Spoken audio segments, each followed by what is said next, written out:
Time now for a closer look at what's resonating most with Canadians this week with Nanos on the numbers. Let's bring in pollster Nik Nanos in Ottawa.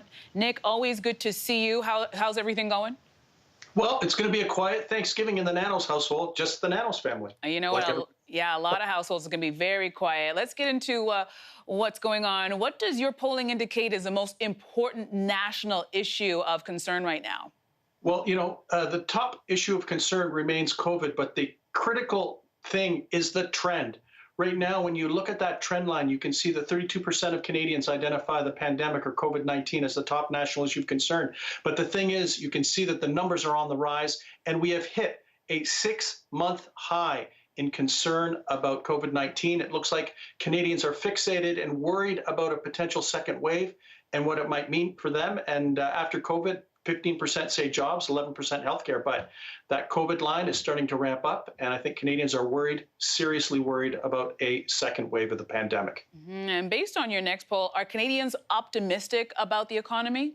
No, actually, in the Bloomberg Nanos tracking that we do every week, when we ask Canadians whether they think that the economy will get stronger or weaker over the next 6 months, you can see that more than one out of every two, or I think about 51%, believe that the economy will be weaker, while only 18% think that it's going to be stronger. And it speaks to the environment, how the pandemic has basically put a wet blanket on optimism, at least when it comes to the future strength of the Canadian economy. And Nick, let's talk about the Nanos Bloomberg poll on real estate. This seems to have some kind of positive news around it.